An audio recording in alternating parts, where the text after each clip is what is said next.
Andrew Sakaguchi, how are you? I'm doing well, Dieter Schnee. Thank you for revealing my German class name. You and I were in German class together, in addition to going to Punahou School in the 1980s in Honolulu, Hawaii, and we graduated in '88. We were in the same class. So it's great to catch up with you. So I see a Norfolk pine behind you. Does that mean that you're currently in Hawaii? Yeah, currently in Hawaii. Yeah. I'm here teaching at Iolani School. Great Yeah. school. It's actually a great place to work. Yeah. Yeah, so I'm teaching musical theater at Iolani, and I still dance from time to time. I just did the Nutcracker with Hawaii Ballet Theater. And I danced with them this summer as well. And I perform at Diamond Head Theater. I did a few shows there during the last season, and I direct and choreograph a lot at Diamond Head Theater also. So um, yeah, I'm really grateful and lucky that I'm able to still kind of just do what I do. I haven't I mean, just pursue my love of theater and dance, and be able to share it with kids and the community. Yeah. So let's go deep into the Sakaguchi family. Why don't we start with your dad and your dad's family? So where were they from? When did they arrive in Hawaii? And, tell me more about your father. Sure. So my dad is born and raised in Hawaii, in Honolulu, Kailua. He's one of three children, and his mom is from the Big Island, one of 11 children. She was born on the Big Island, and they moved to Honolulu when she was still young, and they had a tofu factory in Mo'iliili. My grandparents married during World War II, or just before World War II. My dad was born in 43. He was the first of his siblings to go to the mainland for college. So he went to Berkeley, which is where he met my mom. If your father was born in 43, had your family been living on the mainland, they might have been interned, right? Totally. Yeah. But Yeah. they were not in Hawaii. Can you talk about that? Did your family ever talk about like that disparity between Japanese Americans on the mainland versus in Hawaii, where they're treated differently? Well, we didn't, I mean, we didn't have family at that time on the mainland. So we don't have um family that went into any internment camps. Um, I do know that we still had family in Japan at the outbreak of the war, and they kind of refused to believe at the end of the war, they refused to believe that Japan had lost. In fact, my dad has never been to Japan. Um, he's just, yeah, he's and doesn't speak Japanese. My grandmother spoke, you know, pidgin local Japanese. So my dad was third generation. So how did your parents meet? This must have been in the 60s, I'm guessing.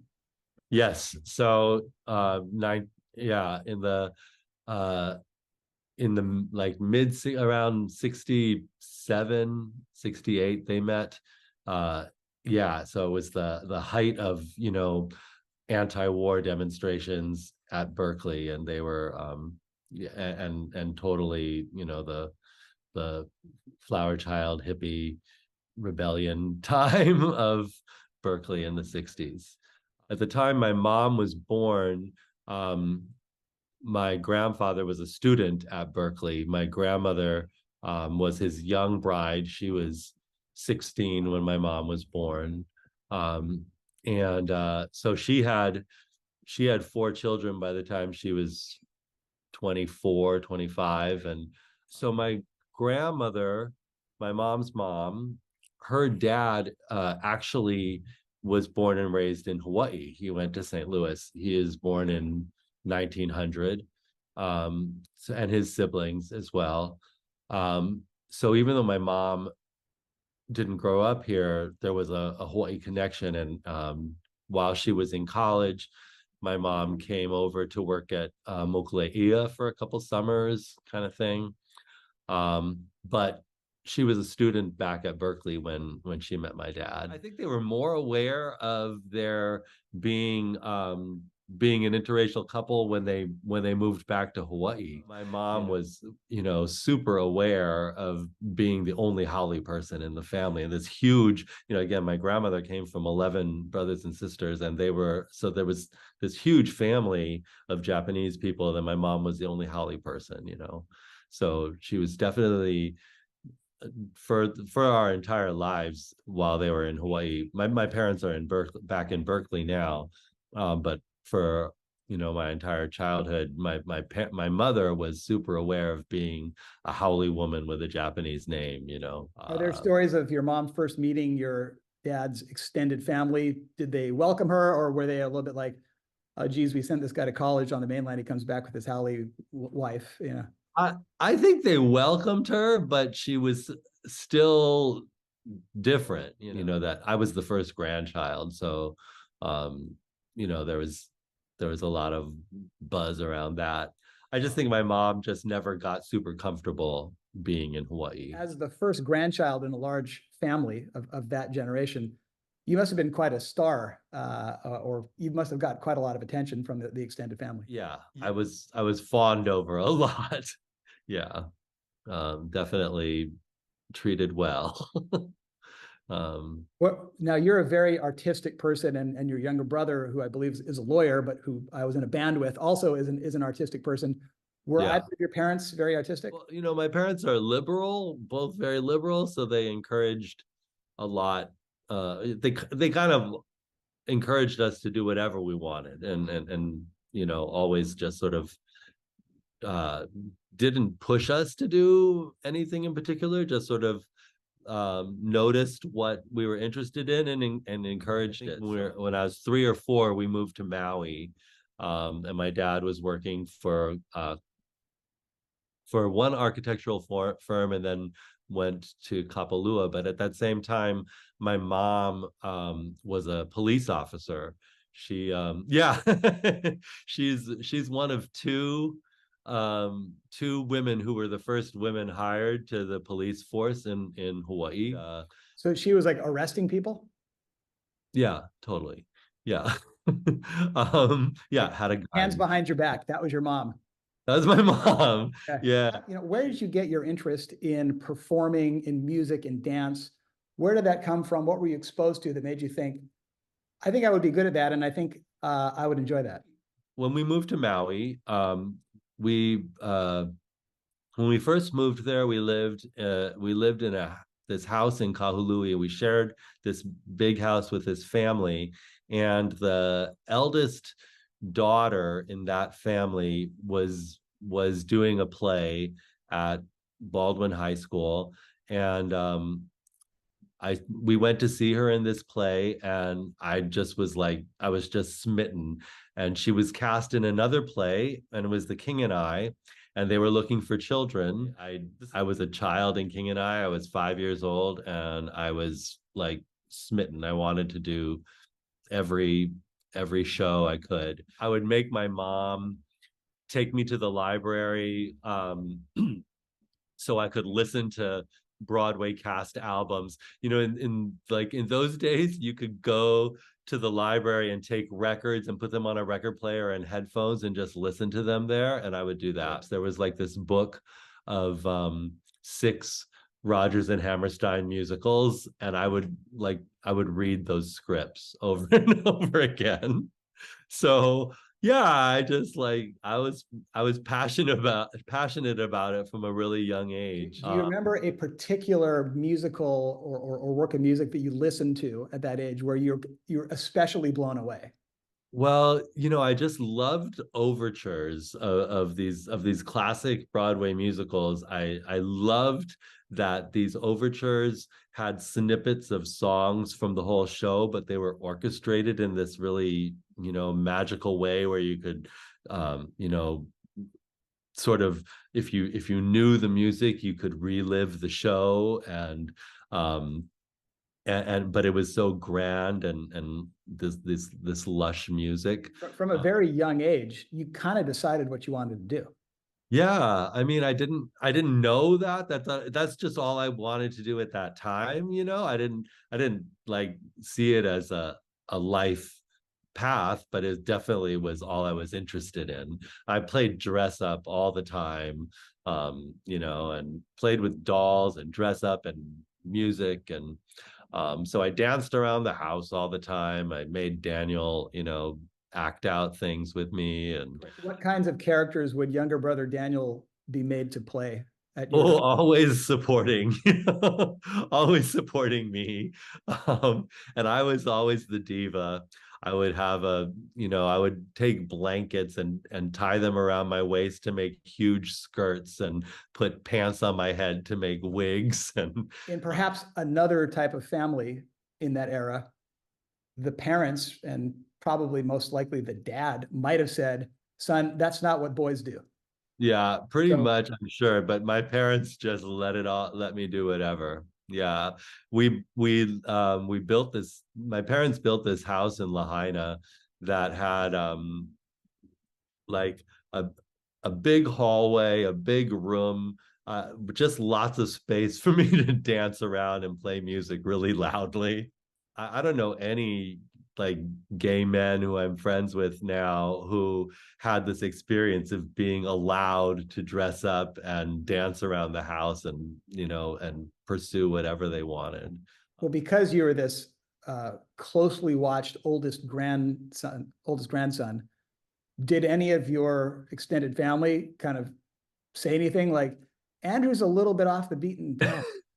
So my dad's mom wasn't crazy about it. My mom's mom kind of encouraged it. She just like thought it was great that I was so theatrical. My my my dad's mom was just kind of would shake her head and tisk tisk tisk kind of thing, but she still let me do it. Like my grandma, she knew that I liked dolls, and she would sew dolls for me.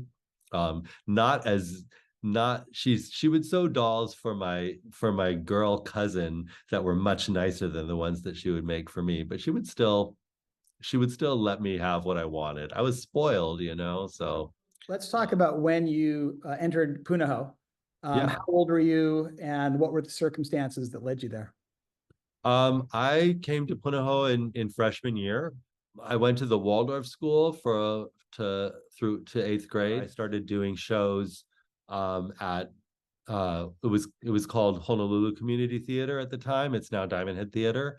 So I did several shows there, and uh, in those shows, I met Miranda Morgado, and Aaron Ostrom and Tammy Maeda, Wesley Ogata, a number of Punahou students, and so I made friends with these kids and was like, I want to go to your Did school. you get the sense that Punahou had resources for arts and performing arts that would be an advantage to you? I think I just no, I just wanted, I thought it was socially really cool. I thought it was the socially cool place to be. But I remember, you know, visiting Punahou. Miranda was my guide, and you know, she just took me around, the everybody who I met was just so mature and cool. Cool is all I can think of. Were there any, in addition to performance and arts, what were the topics, classes, or even teachers that you remember where it kind of sparked an intellectual breakthrough or an intellectual awakening? I would say, well, Liz Foster for sure. I that was, you know, it took uh I wasn't in her class until senior year, but in advanced writing, but it wasn't until then that I thought I was smart. The that I actually felt like, you know, I could be successful at something academic. I mean, I didn't do badly. I in math, I took math all the way oh, actually, I only took math through trig. We didn't have to take math senior year if we didn't want to, so I didn't. Um, and history was challenging. I took APUS, and Mr. Seidenstein was amazing, but just like so smart, like so much smarter than me. And uh I had and then you're just also surrounded with kids who are smarter than you too. Um but in Is that advanced really how you felt? in a lot, I felt smart in German. I felt smart in German. In You were fact, smart in German. I was there.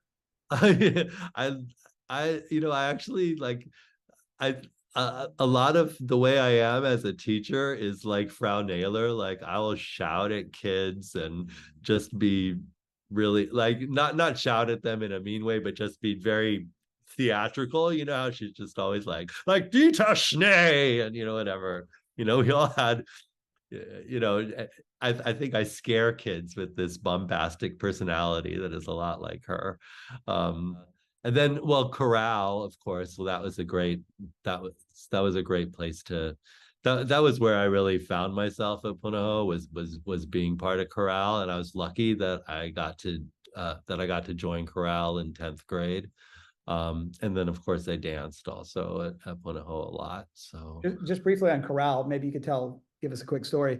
But I remember the chorale in high school was great. I mean, you guys sounded great, very good singers, very professionally put together. And then you guys went on this epic tour to New Zealand, I believe. Just yeah, that's give us right. a quick sense, a real quick story about that trip and how major of an undertaking it was at that time. I don't know how Mr. Heidel got the idea that we should go to New Zealand, but you know, it was uh, it was definitely thrilling, a thrilling prospect, and we worked so hard on on on the material that we took there, and we took a lot of Hawaiian music as well to make it a cultural exchange. Of course, it was also a crazy party the whole time. But artistically, it was a very strong moment for us. The way we bonded as a group. Were you among the partiers? Absolutely. Yeah. When we say partying, what are we talking about? Yeah. We just drank a lot. Yeah. um, But yeah. able to sing the next morning as well? Oh yeah. Like, I mean, that's the thing about Punahou. I don't know, because I teach, I teach 7th through 12th graders now, and I just can't imagine that like my students now like party party the way we used to party when I was in high school. But maybe they do. I don't know. But I can't imagine it, because we were like college kids in high school, I feel. Even people that I meet as adults like didn't party like we did in high school. So um yeah, for better or for worse, we but it was definitely part of the adventure. So let's talk about you socially. Right around, I don't know, age 10 to 13, people start to get feelings for other students, feelings for other kids. Did you detect that your feelings were different than others? Yes, I definitely did. But I also like really um wanted to suppress it. I definitely did not want to um, did not want to feel those things, feel attraction to guys. I knew that it was there, but I knew that it wasn't. For all the freedom that I had growing up, I knew that was something that was going to be a struggle for me if I pursued it. Yeah. Did you go to church? Was your family at all religious? No, I think yeah, we didn't go to church. So yeah, it wasn't a religious thing. It was just that I think it was a social thing, just not wanting to be, a fag, be called that anyway. Were you called that at Puna? You know, so I wasn't called that like, to my face. But I was definitely aware of people who would just mock me from a distance, or you know uh just I don't like would call out, like cat call at me across campus, that kind of thing. um yeah. When you arrived in ninth grade, where were you in the journey towards, I guess being out?